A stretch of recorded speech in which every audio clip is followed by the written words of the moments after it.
All right. Here we go, back again on the other side of the coin.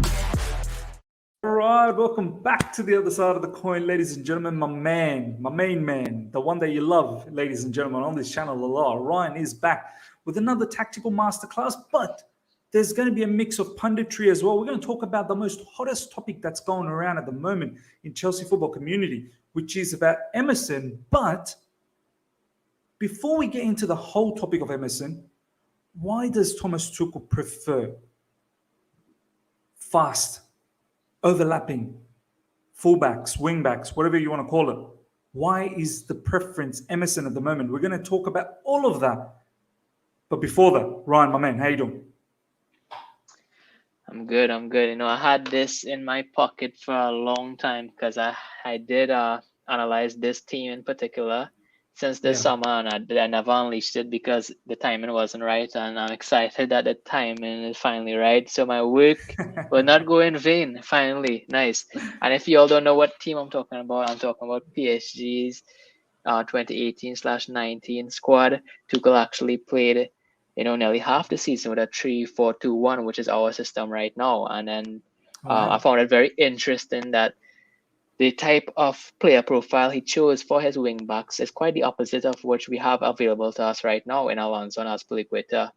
He actually had more pacey 1v1 high and wide wing backs, and there's a specific reason why he had that. So I'm really excited to get into those reasons because I see a lot of parallels into what we are doing right now. So it'll be so much fun, and I can't wait to get into Emerson in particular, other than his player profile, but his situation in particular.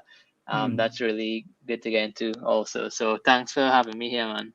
Nah, man, I love it, man. I can't wait to get into this, to understand the history of why Thomas Tuchel was looking for this style of football, then sort of understanding Emerson's situation. And also we're going to throw in Serginho Dest, which is also a hot topic, even though there's rumors from his agent that he's willing to stay at Barcelona. But, we're going to throw this in because it kind of fits what Ryan is about to demonstrate. So, Ryan, let's talk about the PSG. Let's go back in history. Let's reminisce a little bit. Let's figure out why Thomas Tuchel is so much inclined to do this. And I'm glad that you did this work previously, which is coming to fruition now.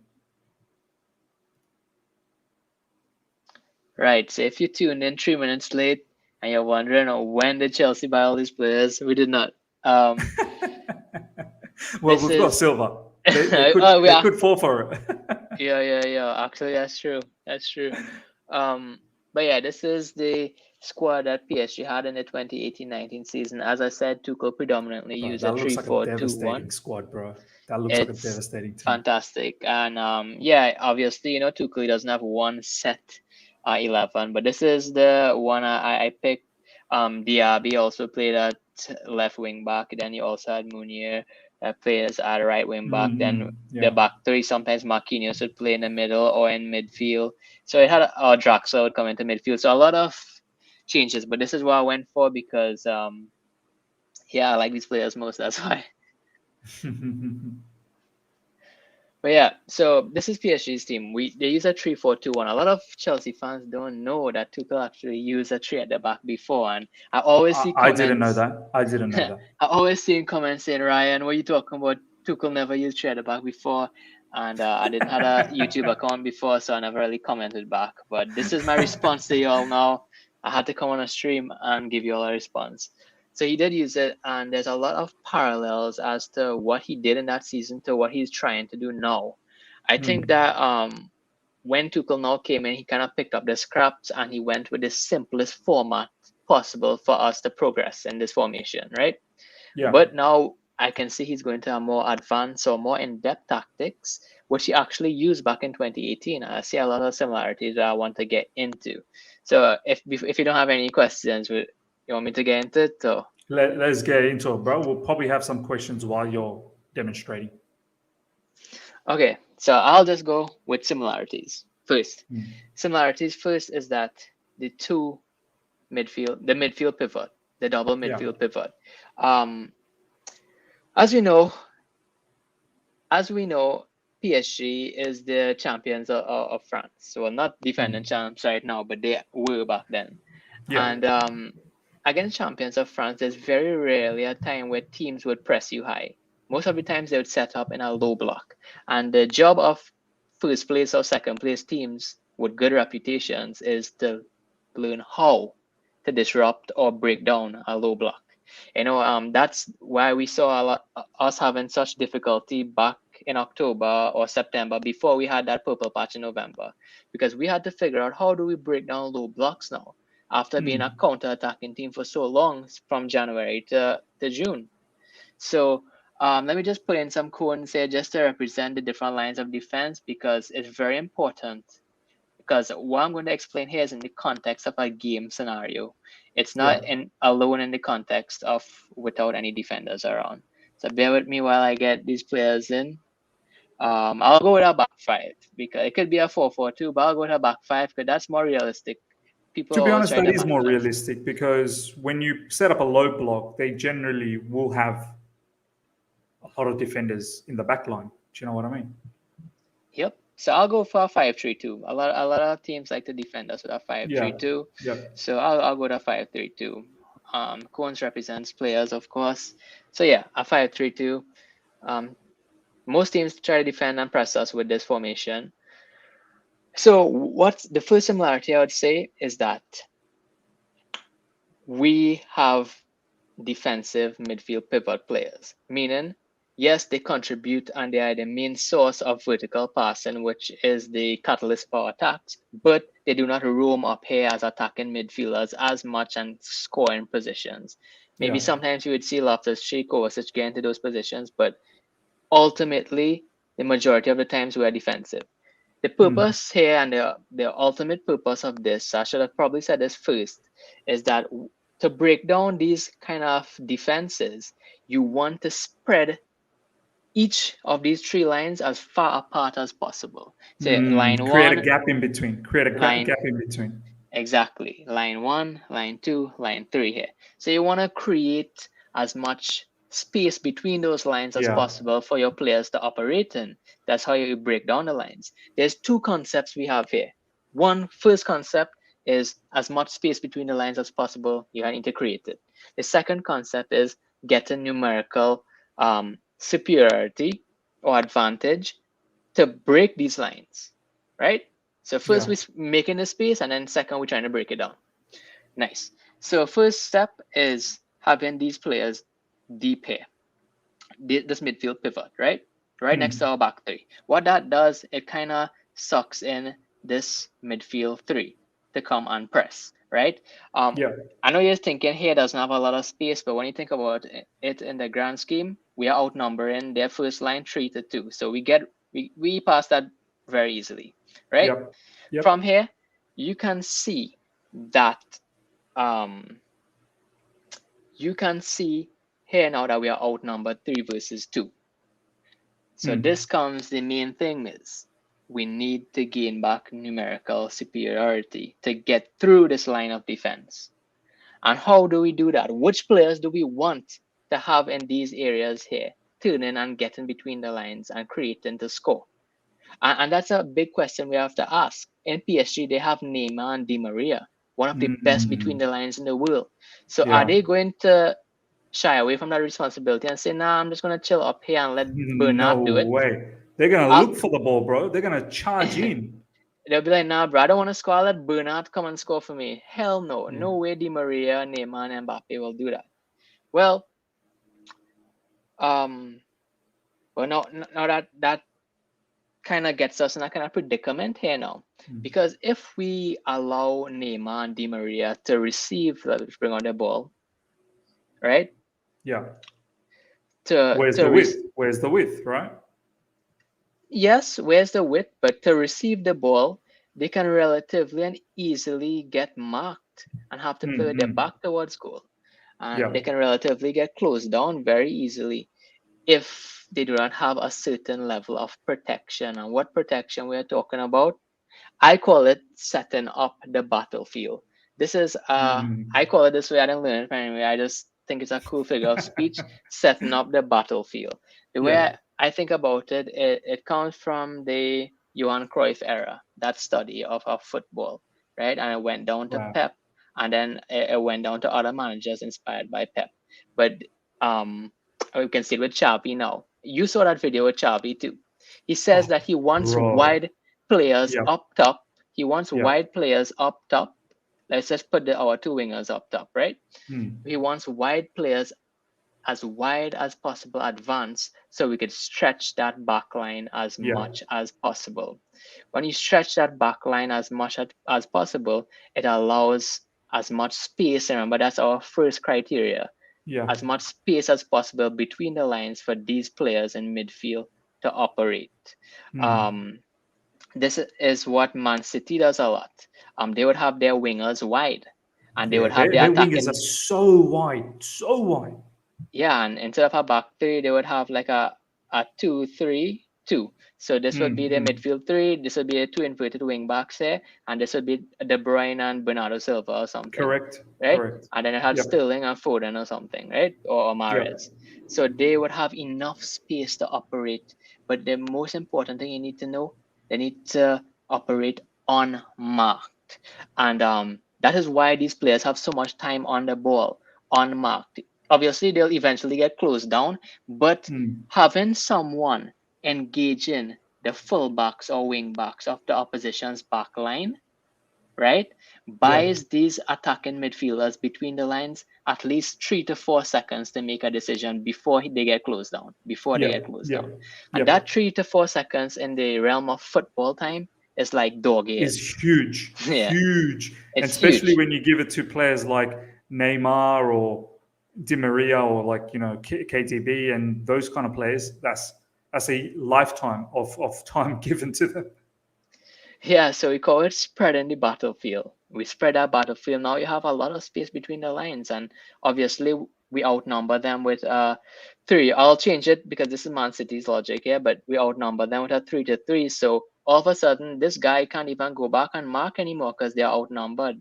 So we just put in Mm. players in a predicament.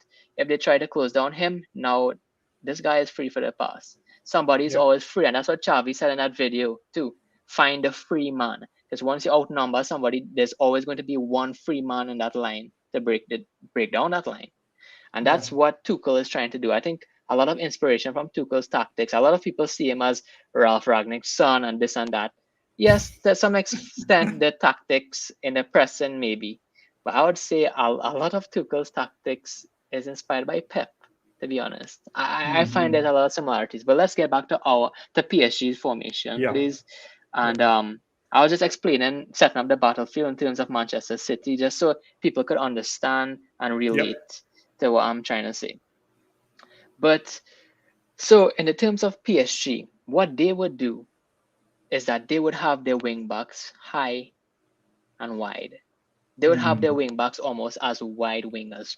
Our Thomas Tuchel would have his wing backs high and wide. And let me tell you something, these players don't need to be the best 1v1 players in the world. I'm not talking about having a Neymar S wing back to beat players all the time. You know, that's like once every few years you'd see players like that, like a Hakimi. But you Mm. need a player with the player profile with enough speed, with enough ball control, technical ability to engage his fullback as a proper threat. Yeah. Have the speed to get from A to B Yeah. realistically.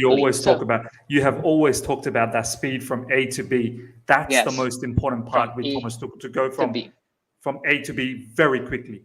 Yeah, so we don't need the best out of there. We need a player profile similar to Hakimi, similar to Mm. overlapping wingback, similar to Alves, similar to Yeah. Bernat, right? So what would happen here now is that obviously we see here that we are outnumbered in our midfield three here. What Yeah. we would see is particularly in Tuchel's tactics this time, we would see Neymar usually drop deep here to kind of help outnumber that three in a 3v3, not outnumber, but match up to the 3v3. We would Mm. also see Di Maria drop to extent in the central attacking midfield too.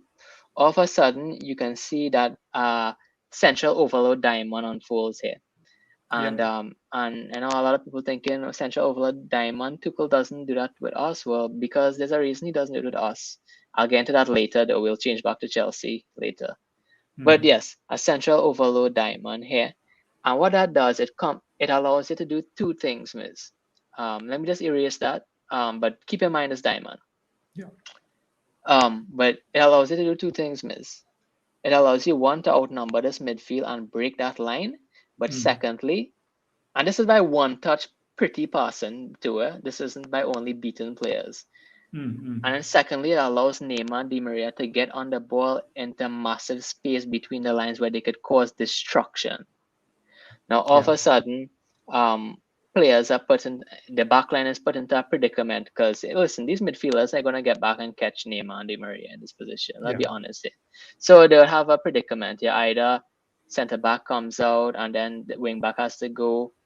And Now, cover. Yeah. now your wing back is finally free to put in those crosses.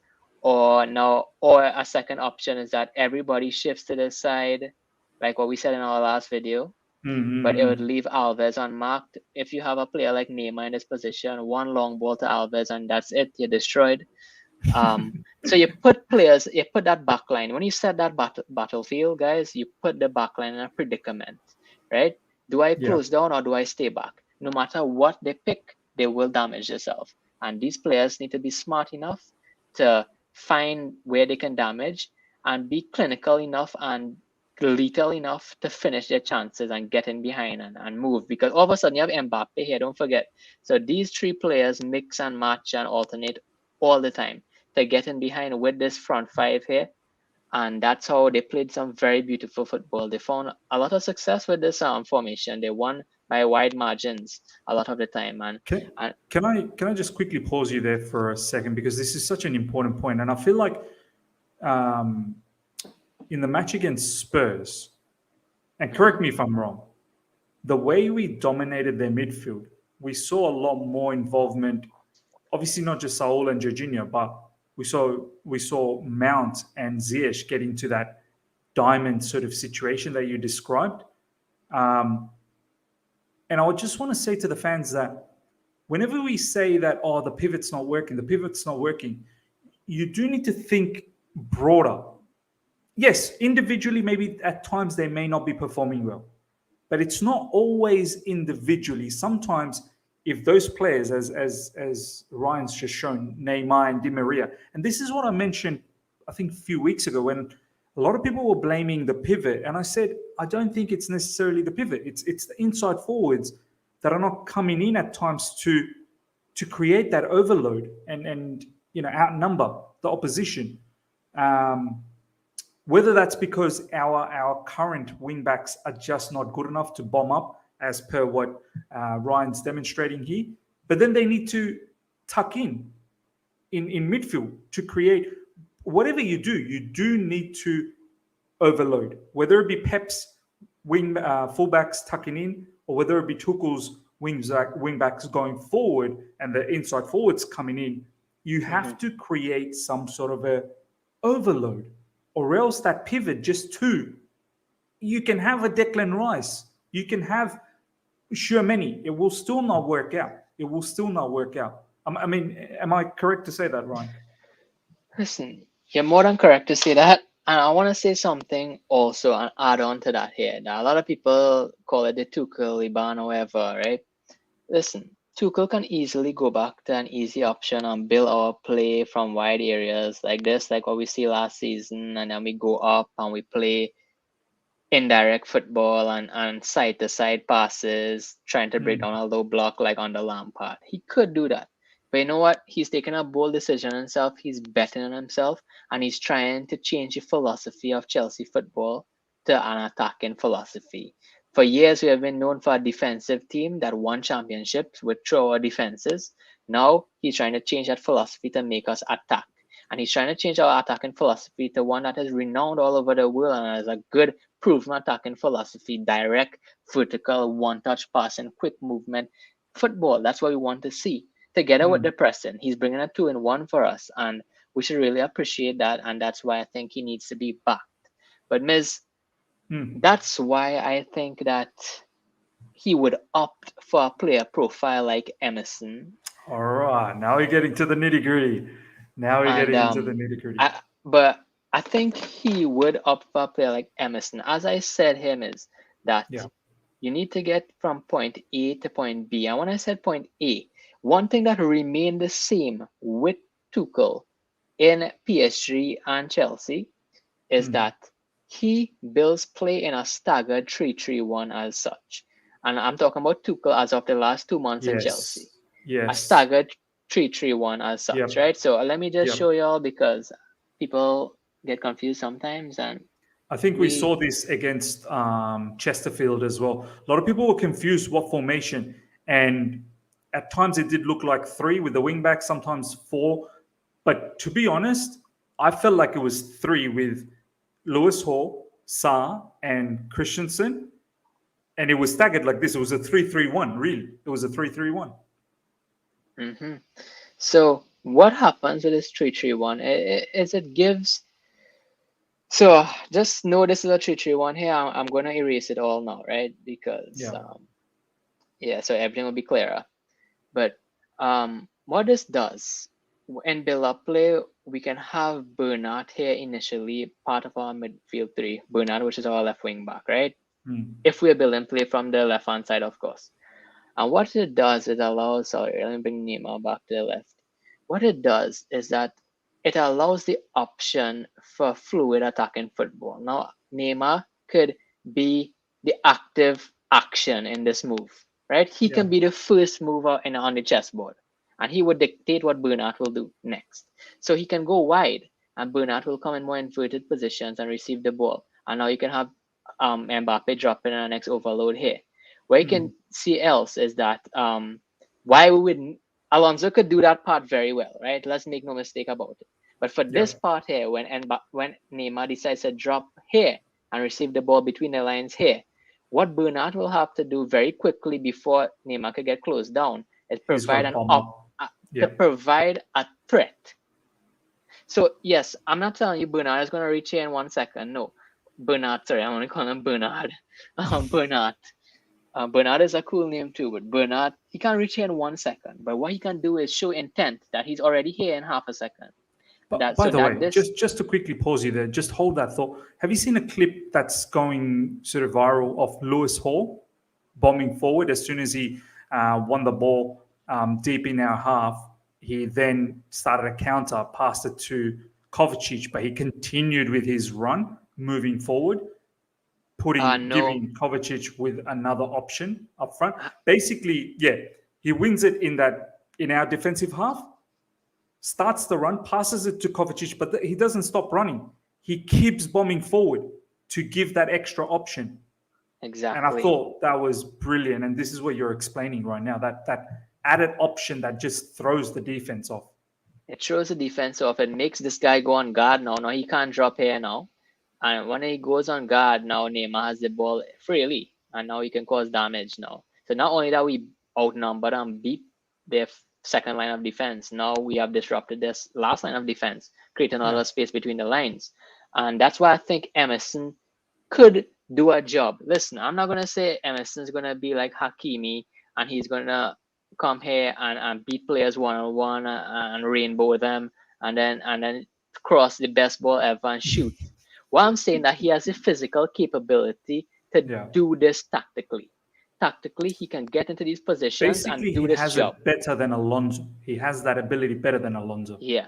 So I think technical ability in Alonso and Emerson is probably the same, or Alonso has better technical ability. But when it comes to physical ability... You think Alonso's got better technical ability? Yeah, I think he does. I've never seen Emerson in a position here before under pressure. And I think that could be a big problem if he doesn't know how to operate in these tight positions. That's true. Alonso does it with ease. And a lot of people don't give credit that Alonso's first touch under long balls is the best first touch I've seen. And then his shots is good, even though it gets blocked sometimes, but that's not necessarily his fault it gets blocked. So he has a lot of technical ability and his passes aren't bad either. So, but when it comes to Emerson, of course, I think that he can do a physical job to get into these positions. So yes, he may not make a difference on his own in these positions, but what he would do is allow the other players to make a difference. And that's why it is so important, because having Alonso not doing this here, and that's the biggest issue with Alonso, isn't it? That pace is just not there. Yeah, he just doesn't have the facilities for that big man, and that's why he and that's I can't get angry with him. I can't fault him. He's trying his best. Honestly, I don't think he's Look, he doesn't lazy. have it, bro. He doesn't have it. Like, what are we getting get angry about? It's like, me Yeah, getting angry with you, Ryan, saying, "How come you can't speak Spanish?" yeah, for Like, real. I you mean, I can't speak could Spanish. people Like, Spanish, well, but I yeah, can't get angry. yeah, yeah. I mean, I feel you, bro. I feel you. That's exactly what I feel too, and that's why I think Emerson could do a job. But Miss, Yeah, before I know we want to get into the details of yeah, Emerson, which we will, but I just want yeah. to quickly show you how Tuchel has compromised his tactics and how he's compensated tactically to make Show me, his bro. philosophy work even without the overlapping wing backs. Show me, And bro. Show I me. think a lot of people is like Tuchel is so creative, which he is. I love how creative he is. But the thing is, I think there's a line between being creative and being forced to be creative too much Mm, because you mm. don't have the players you need. And I think that, And he's been saying that in the press conference recently that I'm getting forced to do all of these Ziyech in wing back and Pulisic in wing back and somewhat paying off, but as you're saying, Ryan, it's not sustainable, man. yeah, so I'm just going to change this to blue just to show Chelsea, right? Ah, lights off. Yeah, I don't want to do nothing before all my players leave and we're here for 5 minutes, right? So I'll just change one or two players um, if I have to set back everything up. But what we'll do is I'll just change some players, right? I'll change our Yeah. wing backs and our inside forwards, right? So our wing backs, I'll just put who are we gonna put here? Asby. Aspie, well, he's the one right now, isn't Yeah, I'll just put Alonso. I won't change the number, right, guys? I'll change the name. he? Yeah, yeah, yeah. I mean, Yeah, we we don't want to have understand. Messi here forever. You know what I mean? Alonso. We'll put Ziyech here because I really want to talk about Ziyech. And I know Yeah, Miz will love that too. yeah. And then for here we'll put Mason Mount. Havertz. Mason Mount? I mean, generally it's him, I'll put isn't it? Havertz to make a Okay. point Yep. because he's supposed to be a striker, but I'll put Lukaku here, right? Yeah, But Lukaku up he's front, doing of things course. unstrikerly like because he has to compensate. So it'll make more sense to have Havertz there. But yeah, so guys, we have half Chelsea, half PSG. How are we feeling? And we have a purple. So we just mix a blue and red and we got purple. Right, nice. So what happens here is that our wing backs don't have the capabilities to stretch and prepare that battlefield we talked about, right, Miz? Yeah.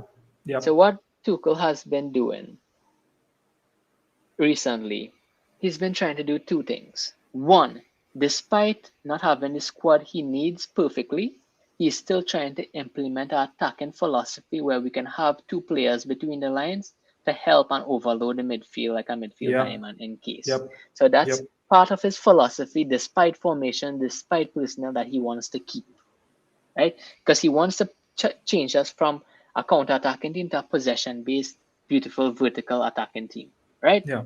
Yeah. Second thing he does is that, so he does that, but he can't do it in the same way he did at PSG with wing Mm. backs high and wide. But because as I explained, Alonso and Aspilicueta don't have the capability to get from A to B in Yep. 2, 3, 4 seconds, right?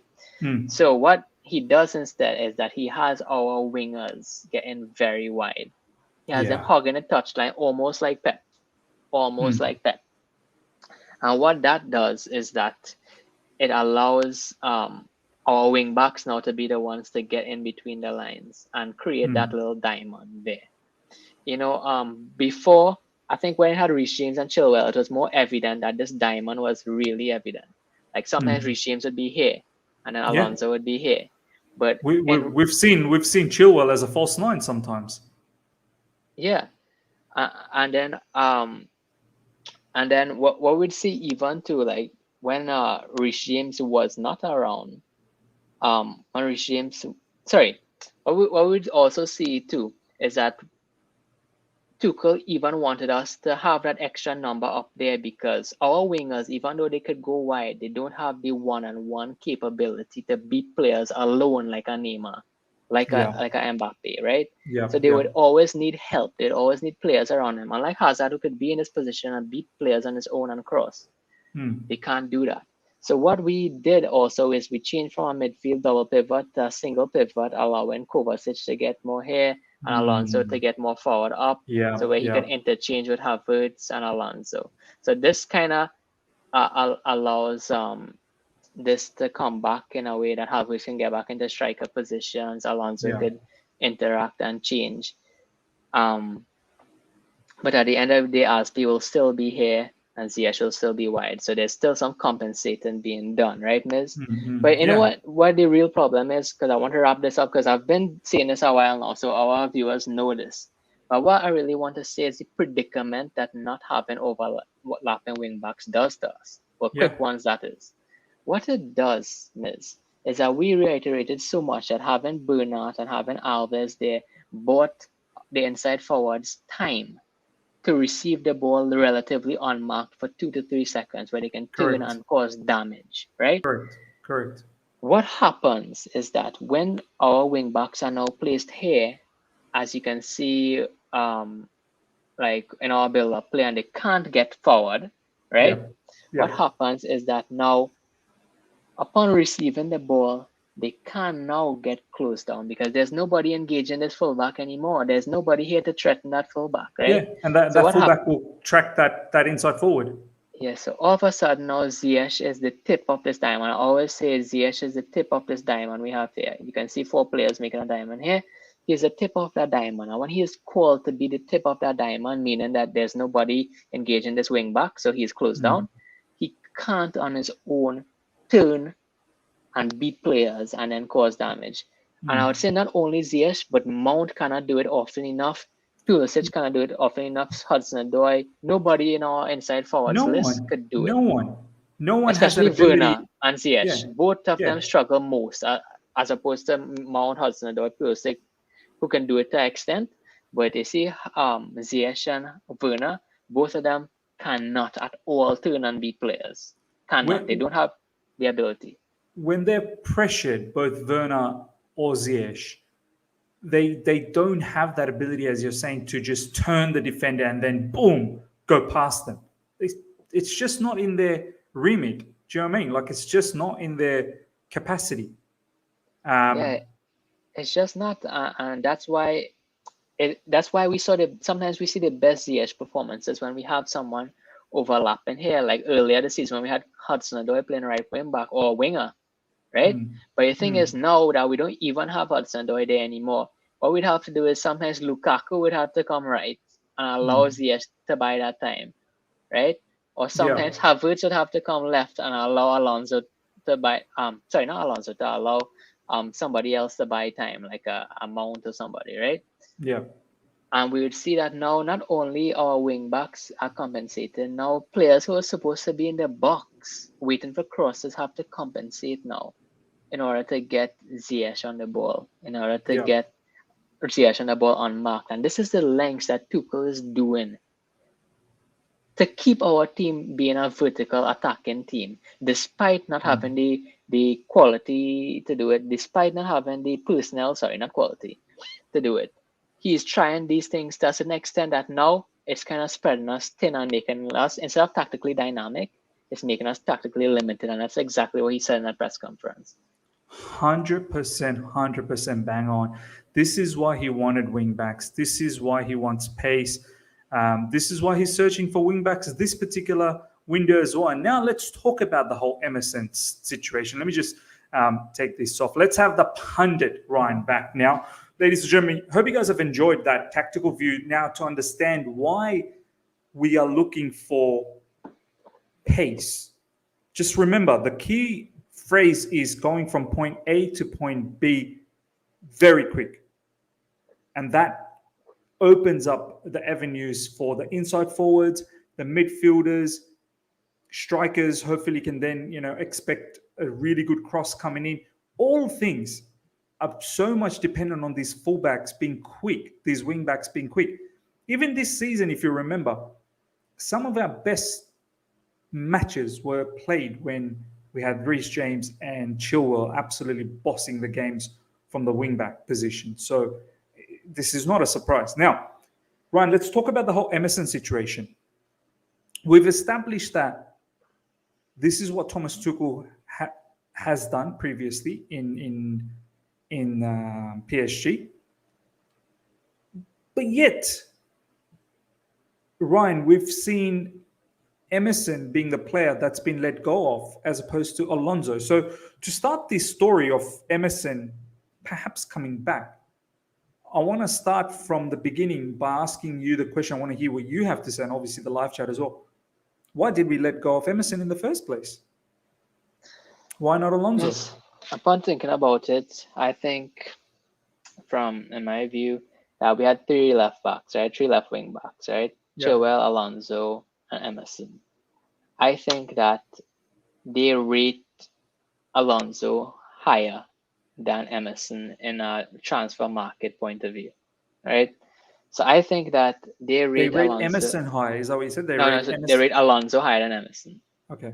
In a transfer market point of view, so as a cost, right?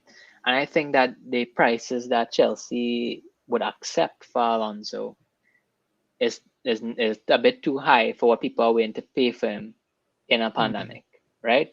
But at the end of the day, they still needed to get rid of a left wing back, either Alonso or Emerson.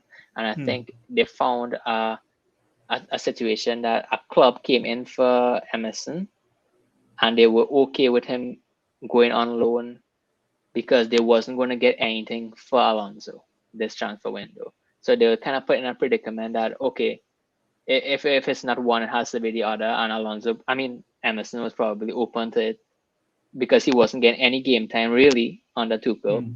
So it's probably a two-way street. He probably wanted to leave also. And that's why they found a middle ground. And here lies my first issue as well. I completely understand what you're saying in terms of one had to go. Emerson probably was easier because he had an offer. Maybe there wasn't any offers for Alonso, which I found it very difficult because there were some Italian clubs that were going after Alonso, but we were asking for incredible amount of money for Alonso, which just didn't seem tasty enough for these, broke Italian teams. But here comes my first, from the beginning of this story that we're creating, is that why didn't Thomas Tuchel then use Emerson a little bit more moving into the new season? Because last season, yes, there was a lot of Chilwell, but couldn't Emerson have seen a few more minutes off the bench? Couldn't he be preferred, at times, that odd game to be the left wing back? I remember Emerson played as a LCB. I just get the feeling, as much as we're trying to paint this picture by saying that, it's the board that made the decision of Emerson, we got the offer, we left. At the same time, Thomas Tuchel never used Emerson. So I question whether he actually rated Emerson. Do you know what I'm trying to say? Yeah, I do question. You're asking about this season and last season. Do you know exactly when Emerson left us? How much fixtures in did Emerson left us this season? This season, yeah. Emerson left us earlier this season. He was. So he was. You asked why he didn't play this season. So you asked why he didn't play this season. No. Why he didn't play last season? Sorry. Last season. Yeah. Well, I think that when Tuchel came in, he went for experience first and foremost. He went for the players he knew. Everybody around football knows Alonso as a left wing back. Every scout knows him, right? If you haven't watched Chelsea, you probably think he's the best left wing back in the world.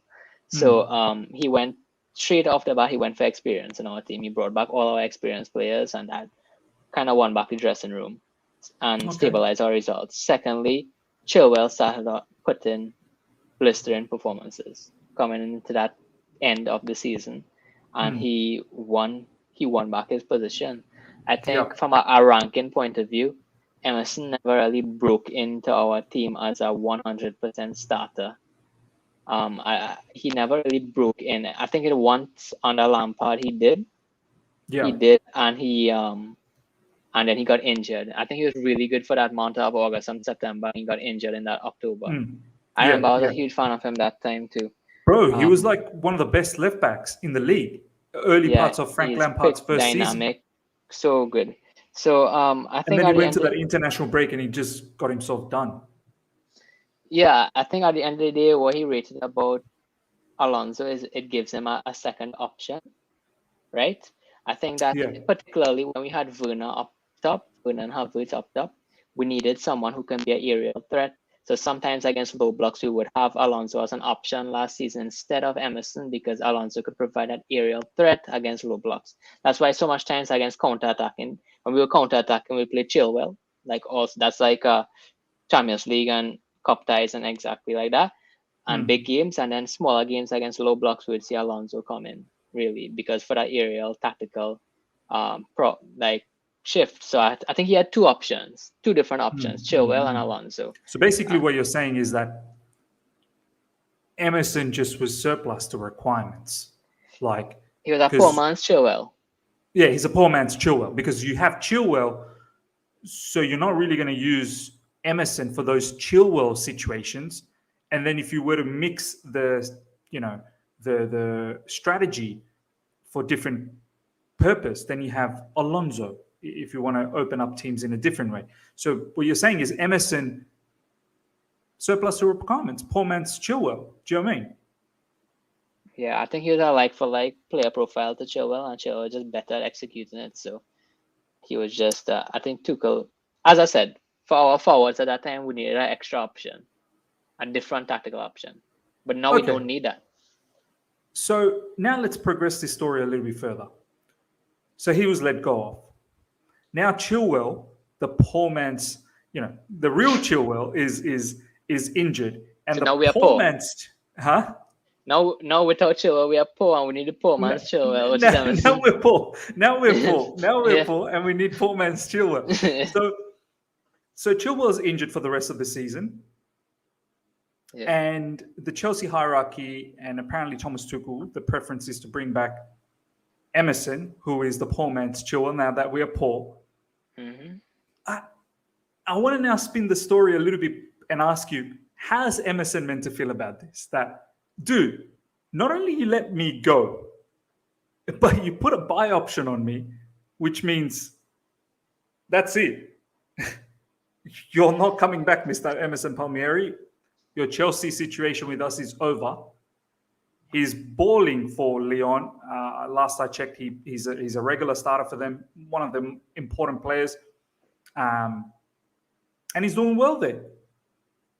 Why would he want to come back, Ryan? Well, I think his mind will be in two places, obviously. One thing, yes, he is doing well at Lyon, right? He is doing good there. But I think that the reason why we also want him, I think that in discussions, if they have any discussions with Emerson, it's going to be to a point that he has a real chance to break into this first 11. Does he? Does he? Right. Does he? Yeah, I think he does. I think he does. Because I think he does. He will get the chance given all the fixtures we have. And if he performs better than Alonso, he will get the chance. And I'm telling you, you're not breaking into a Chelsea squad for 1 month, like how Reece James has come back in March. No. If you break into this Chelsea squad, this could revive your career in a way because you are in the trophy business season of Chelsea's season. That's true. So if you break into the squad and your competition isn't massive now, it's not like you're Havertz and you have to compete with Lukaku or somebody like that, right? Or you're Aspi and have to compete with Reece James. No, you're competing with Alonso, who is probably on your same level, but just different tactically, right? Yep. If you have confidence in yourself that you can break through in this team, that I've performed well over the past 3-4 months, I bet on myself that I know this manager, I know this team, I could come back and do better because I have game time on my side now. I'm fresh. I could break in here and I could play Champions League quarterfinals. I could win trophies with this club. I could renew my career. And not only that, if I have to leave Chelsea, I could get a better club than Lyon. I could get a bigger club than Lyon. I really like this. I really like this angle that you're saying because, and I'm thinking this is for now. And I'm thinking, okay, he does a great job. He wins a lot of trophies, Club World Cup, one of the domestic cups as well, goes long again in the Champions League, and he's an integral part, right? And I'm thinking next season when Chilwell comes back, if he puts up a season like this, he will probably be looked at as Chilwell's number one competition, which will then put the board in a situation where you will have to let go of Alonso at the end of the season, once the season finishes. So I like this angle where you're saying is that he's probably got a lot to gain here to come back now. I didn't think about it that way. I was more thinking this is a club that's mistreated me, put a buy option on me, and I'm gone. But I like what you've just said there, Ryan, that, well, I've got a lot of trophies to win now, and I could be the main guy to help them win this. Yeah. And Ryan, we don't know how Chilwell's going to be next season. So there's a question mark there. It might as well be like when Hudson-Odoi and Loftus-Cheek now came back. They took about 4 months to get back their power, to get back their burst of speed, their confidence back. It could be that, this is a long-term injury, a serious injury. So it might as well. It's not like a centre back where you don't count on pace, you count on positioning and your brain and your power and your strength. This is a position where you need to be explosive and confident one-on-one, and that's difficult. So yeah, Emerson has a real chance here, as I said, to break into Chelsea's team for next season also, or to go to a better club than Leon. Because all of a sudden you're up for grabs. Let's put a little bit more spin on this particular situation, right? The final spin, ladies and gentlemen, the final spin of the coin. The spin final of the flip coin. of the coin. Ryan, how confident are we as Chelsea fan base that Emerson is going to be the guy that's going to do all of these things that we've just said? How confident? Because we've seen Emerson and we've been mad with Emerson as well. Let's not twist our tongues here, ladies and gentlemen. You people that are watching this live or watching it later on, we have all been guilty of going after Emerson because he's not what we expected him to be at times. So what makes you think him coming back now, he's going to do the trick, as opposed to, and this is the twist, Alonso is doing a job? Do we just have someone to back up, the odd game here and there for the academy players, the odd game here and there for Callum Hudson-Odoi in the wing-back position? He's already played wing-back. Predominantly, it's going to be Alonso. And then in the summer, you're not in the situation where you've got Alonso, Chilwell, and Emerson, and you're only with Alonso and Chilwell, and hoping that you can get rid of Alonso, and then you can go into the market and buy a top-notch left wing back that can compete with Chilwell aggressively. I mean, we're throwing all our eggs on this Emerson situation that it works out for us, and if it doesn't, Emerson has 2-year contract still remaining with us, and we're back in square one, Ryan, at the end of this season. Yeah, I think that we could be at square one, but then again, you need to think about the options we had on our hand. I really wanted DNA too, but thinking about it, that's not happening. With retrospect, is that he's on very high wages at Everton. He wouldn't want to give up. And Everton wants to sell him to us, and we want a loan, so it's just not happening. No, and I know that. And the thing is, it's kind of like you get in this guy. He hasn't been playing much football under Rafa, if at all, playing football under him. He's been out of favor. We don't know how sharp this guy is. When you buy someone for January, you want instant impact. True, right? True. You don't want this guy like doing a Saul where, 3 months after he's catching form. But good thing for Saul is that he still has 5 months left, right? Yep. But whereas if Digne, we take that chance and he catches form late, like in nearly May, we would only have a good 3 weeks with him. So it'd be like a nonsense signing for us, you know what I mean? Yeah. That's it. Yep. And for a lot of money too. And then you don't want to end up in a situation where you have another player on a long-term contract. Keep in mind he's 28. We are hesitating to give Rudiger, who is similar age, a long-term contract. We're going to give Digne it with a similar salary. No way.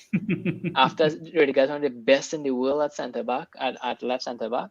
No way. So when you think about it in that context, it makes sense that you gamble on Emerson more. because you don't want to be in a situation. Remember, we still have Baba Rahman. How are we going to get rid Oh of my him? days. We still have Matson. We have to decide what's going to happen with Matson. I We see still what you're have, saying, Ryan. It's more of a low risk situation with Emerson. and it's easier to get rid of Emerson if things don't work out than to get rid of Dini. Yeah. If things don't get work out, then we will just be stuck with him for the next couple of years. Yeah, and I think that Mm. Chelsea likes to really monitor players. I think a lot of times Chelsea panic buy in recent years. They did panic buy in They past have. years under Conte and stuff like that. Yep. But I think that recently we've seen that Chelsea monitors players for a while. They scout them for a while. The players they really want, they get. They've scouted Werner months before we got them. They scouted Ziyech months before we got them. They scouted Pulisic months before we got them. All of our biggest signings, we scout them a lot. We wanted Lukaku for years. Silva was a great opportunity. So we scouted these players for a long time. Chilwell was scouted for a long time. But Digne just became an option literally about a month ago. We didn't have time to scout him. This is not somebody we really prepared to invest in. So instead of panic buying something that we didn't think about thoroughly, because it's easy for us on being on Twitter to just think about it for 1 minute and say, oh, this compilation on YouTube looks good. So we're going to buy him for 25 mil because 25 mil is cheap on FIFA. But no, this club has 100 and something mil loss over the last year, right? So you need to think about we're in a pandemic too. And the wage bill apparently for Chelsea is the second highest in the Premier League or something like that, and it's getting to a ridiculous amount. Now I really like the way you gave. I was playing the devil's advocate. Like for me, I always knew the Emerson situation was the low risk situation. I always knew that, and the whole Lucadine was more of an loan. Like I never wanted him as a permanent, because that would mean we're back to square one with Alonso, Chilwell, Lucadine. And is Lucadine someone we want on a permanent basis? I always had my doubts. So, my thing was, and the Serginho Dest situation, I was more thinking, why not get Serginho Dest then? Do you know what I mean? Like he can fit in as the right wing back, because we now have an issue in the right wing back as well, Ryan.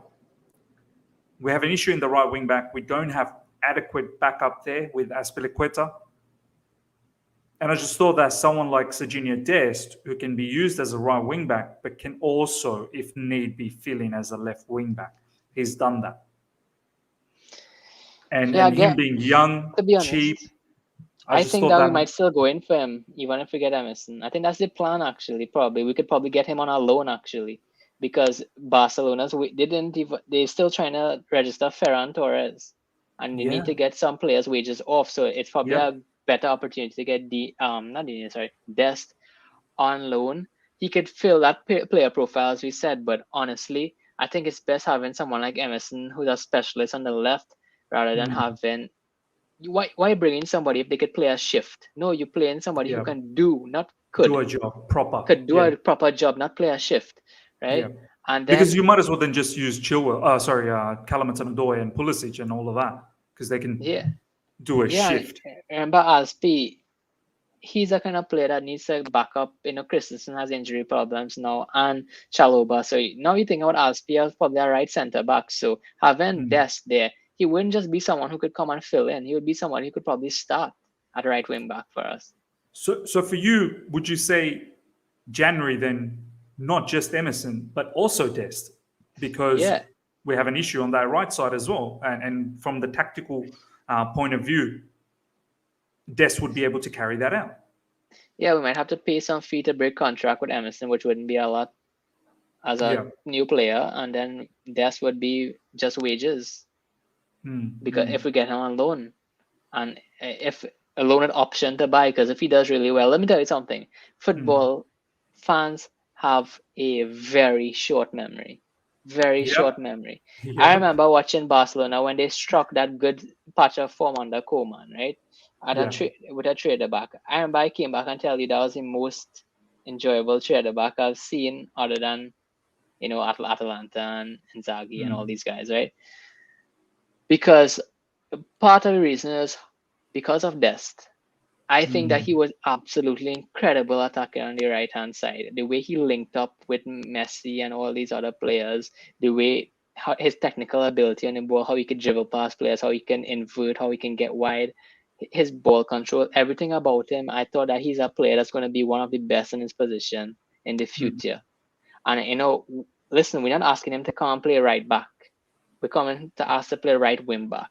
Most likely, he's going to have a pure centre back backing him up, and Christensen or Chaloba or somebody there, right?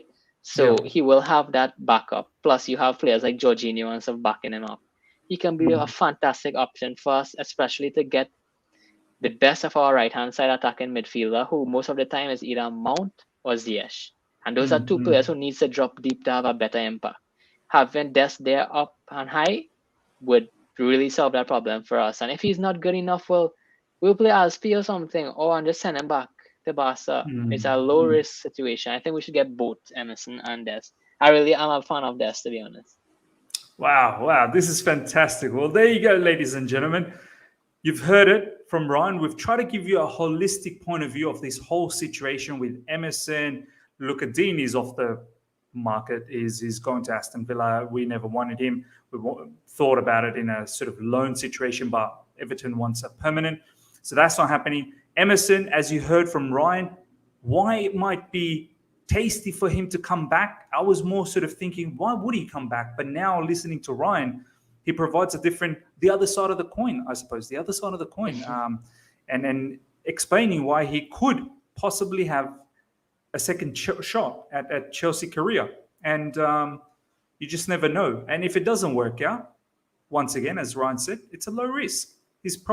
We'll probably be able to, shift him off to another loan next season. He's got 2 more years left, and then Alonso's got a final year left after this one. So maybe Alonso will have a few more suitors at the end of this season, knowing that there's only 1 more season left in his contract, and I'm pretty sure Chelsea will look to offload him off. So in the summer, we could possibly be looking at a new left wing back situation, and also the whole scenario with Chilwell, how well he's going to be, coming back. And now, as you heard from Ryan as well, Dest, we do need something on the right side. And why not? If Reece James is the main guy, Dest can be a very adequate backup, who can be used in multiple games, I suppose. We feature in so many games throughout the season. So, look, hope you guys have enjoyed that, ladies and gentlemen. Ryan, my man, any last words before we sign off? Yeah, we need to get Alonso that 2-year extension. We need to push for that. Let him break the pattern of 1-year extensions in the titties. Come on, Chelsea. Oh no, man, that's the last thing we want from the board. All of a sudden, we hear Alonso with a contract extension. But yeah, ladies and gentlemen, smash the like button if you've enjoyed this conversation. Hope you have. And if you're here for the first time, subscribe, hit the bell notification, check out Ryan and his socials, Twitter. Please follow him immediately. If you're here, hit that link or go to his page, follow. It's the best thing you could do today. Believe me, it's the best thing you could do. So yeah, ladies and gentlemen, hope you guys have enjoyed this. Until next time, take care and see ya.